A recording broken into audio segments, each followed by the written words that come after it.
Hi, this is James Gordon Artola here with book review. Today's book I'm reviewing today, Metro 2033 by Dmitry Glukhovsky.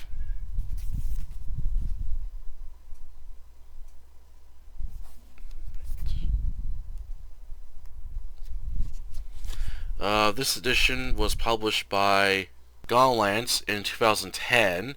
It was originally published in Russia, Exmo in 2005. This was a reread. Originally, I pulled out a winter themed thriller book, and that wasn't really that good. So then I pulled out a winter horror novel, which that wasn't good. So then I decided to pull this book out, as I really couldn't decide what to read next. So I pulled this one out, and I haven't read this book in a long time, so I decided I'll do a reread before I move on to something I haven't read. And this was a really huge letdown. Like, I was really disappointed with this book. I remember the first time I read this book, I really enjoyed it, and I guess it was because this was the closest thing I could get to a kind of like novelization of like Fallout 3, because that was one of my favorite games to play back in the day. But this book was, as I said, was a huge letdown. I was really disappointed with it. While I like the concept of it, like the whole idea, basically it's set in a post-apocalyptic Russia where people are living in the subway system, or as is known in Russia, the metro system, and it has a lot of interesting ideas, and it's also got some supernatural elements as well, which I really like. But I thought the plot of the book wasn't well executed, and there's a bunch of problems I have with this novel, and this thing was a real chore to get through. That's why it took so long to get through this book, as this book is thick. It's like 440 pages long, and I felt, you know what, it didn't need to be this thick. It could have been shorter. Yeah, so I was really let down by when I with this novel, and I was really trying to enjoy it, and yeah, yeah, I didn't end up liking this book as I originally did, and now I'm kind of I'm on the fence if I should even bother with the other two. Like, I remember trying the second book, Metro 2034, and I didn't like that one. So I don't know if I want to reread that one again, and then and give Metro 2035, the third and final book in the series, a try. So I'll have to decide about that. But yeah, this was a really huge letdown, unfortunately. All right, on to the book review and spoiler, as I will give away crucial details within the story. Plot. Set 20 years after a nuclear war, Moscow is left in ruins with many of its citizens forced to flee into the metro system in order to survive.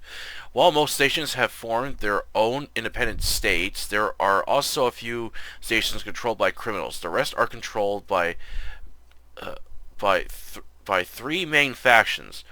The Red Line, a group of neo-Stalinists, and their bitter rivals, a neo-Nazi group, the Fourth Reich. These two sides fought each other, but neither side has won when both were low on resources. They still have control over their stations, with the small battles breaking out between the two sides. The third faction is made up of ex-military, farmers, and traders, as they try to keep life going on within the metro despite the problems and threats they face. 24-year-old Artyom is a soldier who patrols the metro tunnels and works on the mushroom factories on the side. He was born when the bombs fell and nearly died at the age of 5 when his parents were slaughtered by a swarm of rats. The man who saved him, Suhoi, a military officer of Station VDNKH, has raised him well. Artyom looks up to Suhoi as a father figure. While sitting by a fire during guard duty, three men appear. One of them identifies himself as Hunter, as he won't reveal anything about himself. After the shift is over, Artyom and the others return to Station VDNKH. It houses up to 200 people, with most living in tents, with guards patrolling the station with custom-made flamethrowers to fight against swarms of rats. Reaching his tent as he removes his boots, jacket, and passes out within a few minutes on bed. Despite eating what food he can, drinking tea, and patrolling the metro, Artyom feels restless and wishes to explore outside of the metro, but knows the dangers of radiation and rumors of stalkers, people who live on the outside world wearing biohazard suits and gas masks. Artyom is awoken by his stepfather, Suhoy, and with him is the mysterious man Hunter. Suhoy gets Artyom to make tea as the two men discuss a ongoing threat within the Metro. The Dark Ones, black mutants that seem to be spreading throughout the Metro system, with one tunnel with the highest casualty rate was ordered to be destroyed to keep the Dark Ones from attacking any nearby stations, but the threat is getting worse, with Suhoy believing it's over for the human race, but Hunter disagrees with him as they must hunt down the Dark Ones. The two men are about to leave, but Hunter asks Artyom for a favor. If he doesn't return within 2 days, he wants him to deliver a message to Melik in Polis Station and give him an item to prove that Hunter sent him. As Hunter is about to leave, Artyom gets a glimpse of his backpack full of guns and ammo. As the two men leave before saying goodbye, 2 days pass and no word from either one. Artyom knows he must do this mission. Artyom takes all the supplies he'll need: extra batteries, a map of the Metro, food, ammo, and his machine gun. He's able to join a group of soldiers heading for Rizskaya Station. On their way there, Artyom can hear a strange noise. When he tells the others about it, Commander Krillin orders everyone to be silent with their weapons at the ready. Searching around the darkness, they don't see anything and pass it off as Artyom hearing things. Suddenly, most of the men collapse, covering their ears as something is attacking them. They quickly flee, but Krillin is very ill and has to be carried to the next station. Reaching Rizskaya, most of the men are unable to continue. Artyom knows it's dangerous to explore the tunnels alone. He then meets a traitor, Berman, who makes a deal with Artyom. Berman wants to reach Sugarovskaya Station. However, it's very dangerous as Fourth Reich members patrol that area, but it will also lead Artyom to Polis.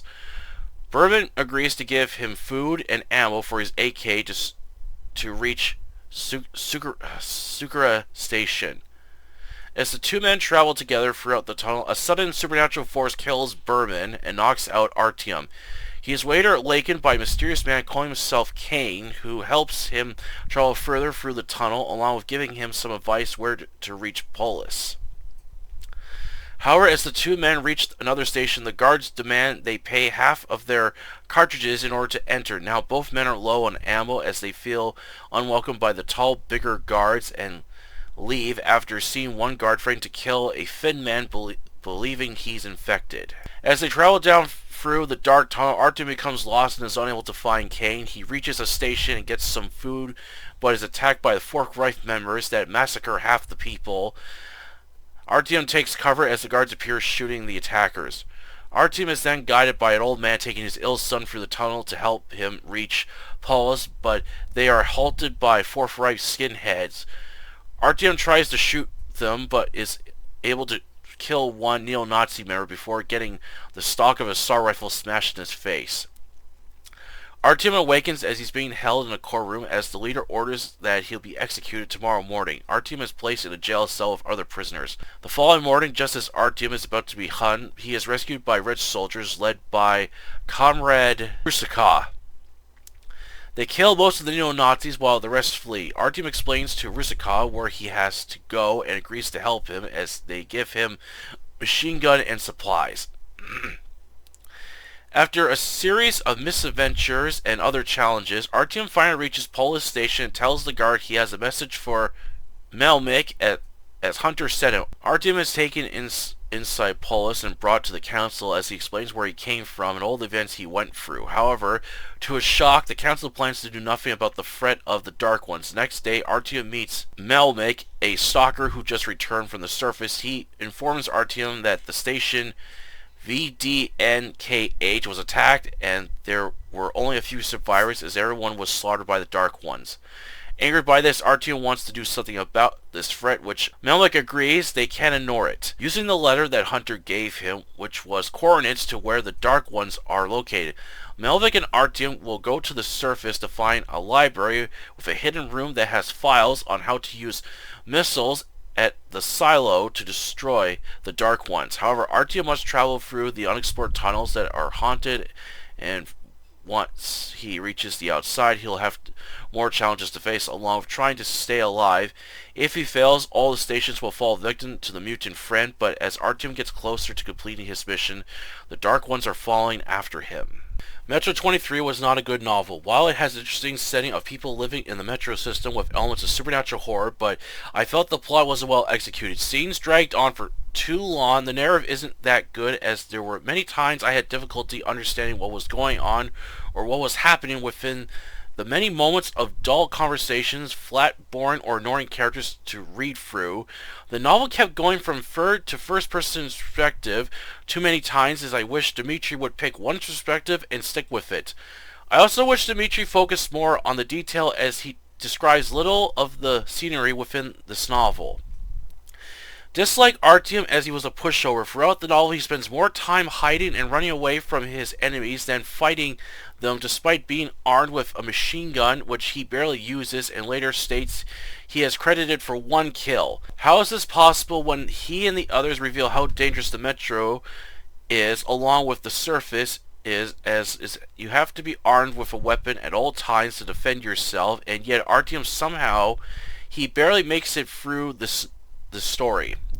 Another thing that annoyed me was how many times Artyom is always rescued and captured throughout the novel, and many of these scenes could have been avoided if he just shoot, but for some stupid reason he refuses to kill anyone unless he really has to, which he even questions this a few times in the novel. The other characters we come to know throughout this novel were either okay, flat, or I didn't like them. I was puzzled and angered by the judgment of the Council decline not to take action against the mutant threat, which is causing terror and panic throughout the Metro system, when they know they have the means to kill, but would rather kick back, smoke their cigars, drink their booze, and do jack shit about it, forcing the remaining characters to take action. And too many times does Artyom become separated or lost from other characters that aid him, as most turn up dead or aren't seen again.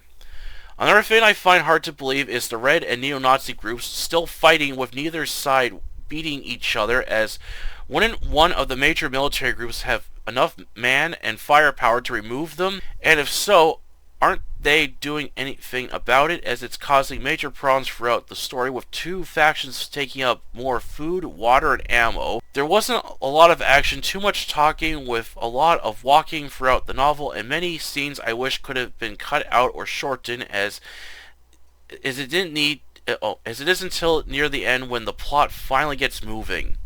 Lastly, the mutant threat, the Dark Ones, is revealed that they have been trying to communicate with the humans but are unable to, so turn to violence as they are unable to help them, but yet they are able to communicate with the main character, as all they want to do is help and be at peace with the humans.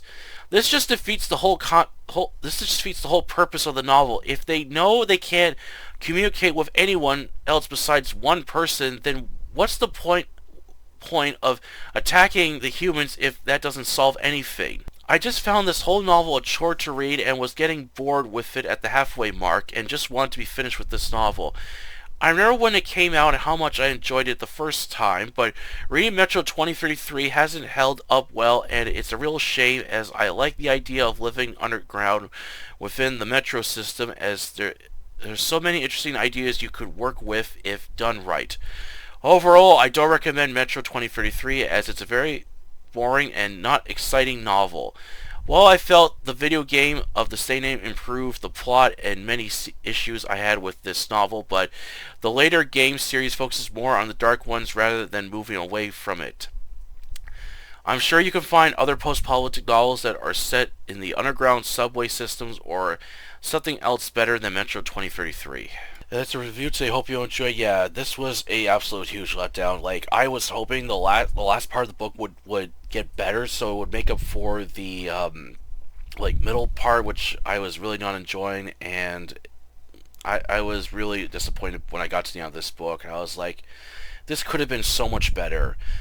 I really like reading books from other countries and stuff, but this one, it was not that good. I had so many problems with this book. The way the author writes it, he describes like very little detail within the story, and I was and I felt he could have went further with it when describing, the other metro stations, and like adding detail like the post, like later on he adds like detail when Artyom is exploring some house and in a library at one point. But the subway system, he describes like very little of what they look like, and I was trying to visualize my mind, like seeing like old posters of graffiti on the walls, vending machines and stuff like that.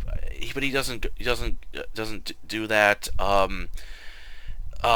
As I said, there's a lot of like walking scenes. I felt a lot of these could have been cut down to make it shorter. As I like having to read having to read the main character traveling from one station to another. Like, you don't have to do it all the time. You could just say the character eventually reach this station. Like, you don't have to add all this, like, for a few scenes to follow the main character. That's fine, but he just like follows every single station where this character goes, and it's like, okay, you don't have to follow everything. Just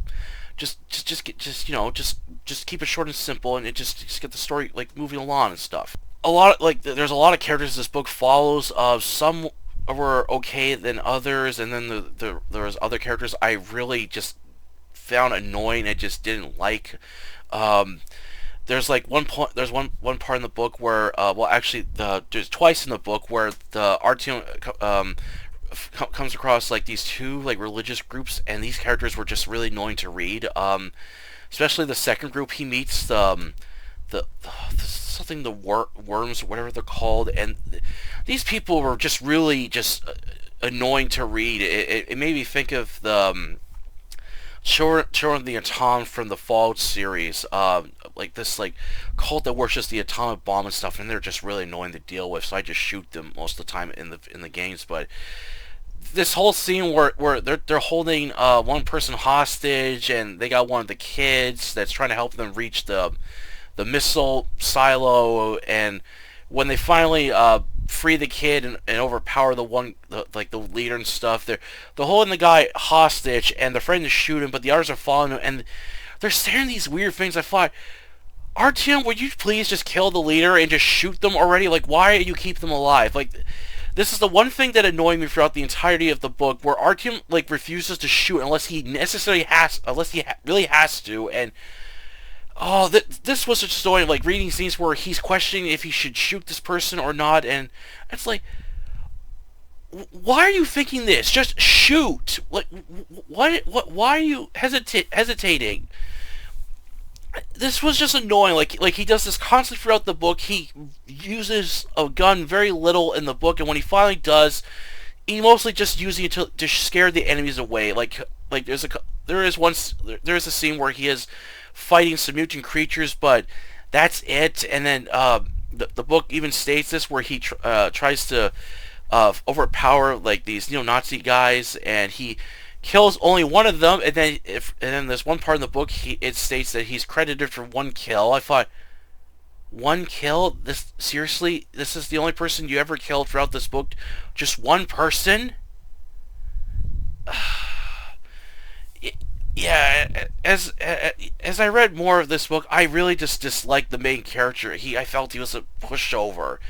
He spends most of the time running and hiding from enemies. He barely uses a weapon, and when he does, he just uses to scare his enemies away, or just to keep them at bay.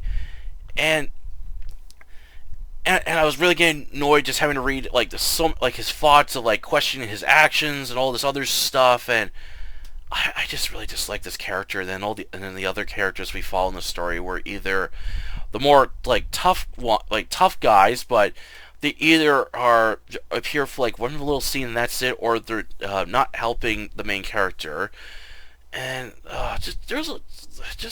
overall, it's kind of like a mixed bag of characters. Like, he had some decent characters, some okay characters, and the rest I really couldn't care for. But as I said, I felt the plot takes a while for it to get going, and I wish the author just cut down some of the scenes to shorten them. Like there's a lot of like scenes that just drag on, and conversations I felt that weren't necessary. I just wish he cut that out. I just wish the main character, like, I'm not saying the main character has to go guns blazing wherever he goes. Just have the character just like, like have a weapon ready to use it when he needs to, and like show that he can handle himself. He can fight off like both like different factions, mutant friends, and stuff like that. Just that's all I'm asking for. But this guy was just a pushover. He just spends most of the time running and hiding, and I really found that annoying. And this was another thing I was questioning throughout the book. Like, there's some stations that are kind of like hostile to others. I thought, how are these people like surviving? Like, they gotta trade and bring supplies and stuff. And if someone from another station has to reach another station, why isn't another station like would demand money or refuse entry? I didn't get that. And as I said, the other issue I had with this book was the two factions, the neo-Stalinist group, or Reds as they're called, and then the neo-Nazi group. How is it possible that these two sides are still fighting each other, and yet neither side is winning? And I'm thinking to myself, why hasn't another side taken these two sides down already? Like, why are they just letting them go at it when they're causing problems throughout the book? Which is also another thing that's brought up in the book, as these two sides are wasting resources and stuff. So yeah, that was another thing. Another issue I have with the book, and then and then when it finally gets to this, when it gets towards the end of the book, where it's like Artyom finally reaches the station he's been trying to get to, and when he delivers his message, the council reads the message that states it's the Hunter knows the exact location where the Dark Ones are, and has an idea how to get rid of them. And you're thinking, okay, these guys are going to take action as the Dark Ones are a serious threat to the Metro. But no, these council members would rather do jack shit about it. They'd rather just kick around, smoke their cigars, drink their booze, and do whatever the hell else, and not give a shit about it. I thought, are you serious? This is a real threat to everyone in the Metro, including yourselves, but you people would rather do nothing about it? So it's up, of course, to the main character and these other people to take action, to do something about it, which that makes sense. But you would think the council would get soldiers and get a squad, like, to go out to the surface to find this folder which has like the court, like where the map is, where the map is for the missile silo, and how to use it and stuff. But no, they don't. They rather not. So it's up to the main character to do that, and then a whole bunch of other misadventures happen. And I was really getting tired with this, and I was like, I just want this book to be done with. I was just really getting bored with it. And spoiler alert, and the whole reveal of what the Dark Ones were trying to do this entire time, I thought was completely just stupid.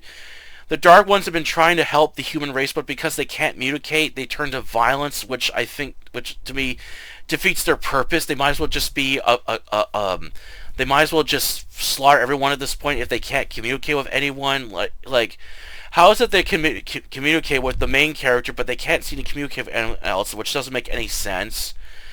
And I just felt that this whole novel could have been so much better. Like, I felt if Dmitry made the Dark Ones like a serious threat, then just got rid of the whole we're trying to communicate with you, we're trying to help the human race. Just cut that out. Just make them this threat they got to deal with, and then have like the other stations working together to get rid of the mutant threat. That would have been better.